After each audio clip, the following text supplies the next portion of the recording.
শহীদদের সংখ্যা নিয়েও এখনো মকারি করে যে জামাতে ইসলাম আসলে কোনোভাবেই এই দেশের মানুষের যে সংগ্রাম, ভাষা আন্দোলন হোক, তার পূর্ববর্তী আন্দোলনগুলো হোক, ৭১ হোক, কোনোটাকে আসলে তারা স্বীকার করতে চায় না।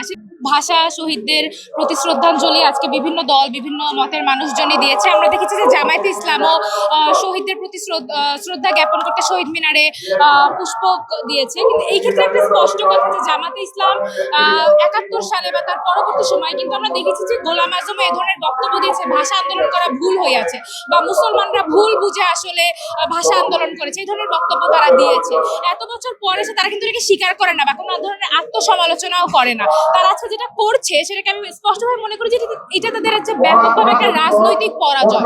আমি মনে করি যে তারা এতটুকু বুঝতে পারছে যে এই মাটিতে আসলে কোনোভাবে তারা রাজনীতি করতে পারবে না যে পর্যন্ত তারা আসলে এই দেশের ইতিহাসকে, এই দেশের মানুষের সংগ্রামকে মানতে অস্বীকার করছে। সুতরাং এই যে তাদের যে আসলে এই মাটিতে টিকে থাকার যে আকাঙ্ক্ষা, সেটা ভোটের রাজনীতি হোক, সেটা মানুষকে প্রতারণা করেই হোক, তারা সেটা করার জন্যই আসলে আজকে এই ফুলটা দিতে আসছে।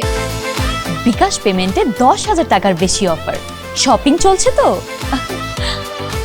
এবং আমি এখনো মনে করি যে জামাতে ইসলাম আসলে কোনোভাবেই এই দেশের মানুষের যে সংগ্রাম, ভাষা আন্দোলন হোক, তার পূর্ববর্তী আন্দোলনগুলো হোক, ৭১ হোক, কোনোটাকে আসলে তারা স্বীকার করতে চায় না, সেটাকে তারা প্রতিনিয়ত তুচ্ছ তাচ্ছিল্য করে। আপনারা জানেন যে আজকে এমনও পার্টিগুলো ফুল দিতে আসছে যারা ৭১-এর শহীদদের সংখ্যা নিয়েও এখনো মকারি করে, যারা মনে করে যে ৭,০০০ শহীদ হয়েছিল, যারা এখনো মনে করে যে ৭১ আসলে একটা জনযুদ্ধ ছিল না, যারা মনে করে যে এটা কয়েকটা দেশের কেবলমাত্র ষড়যন্ত্র ছিল, বা যারা ওই আওয়ামী লীগের বয়ানটাকেই বিশ্বাস করে, মনে করে যে পুরো যুদ্ধটা, এই জনযুদ্ধটা আসলে আওয়ামী লীগের। কিন্তু ভাষা আন্দোলনের এত বছর পরও আমরা আমাদের একটা ব্যর্থতা, এই রাষ্ট্রের একটা ব্যর্থতা যে এইটা এখন একটা বহু ভাষার রাষ্ট্র হয়ে উঠতে পারে নাই।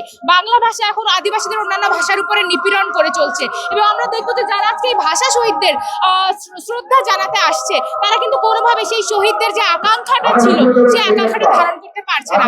জামাতে ইসলাম সহ অন্যান্য বিভিন্ন দল তাদেরই অংশীদার।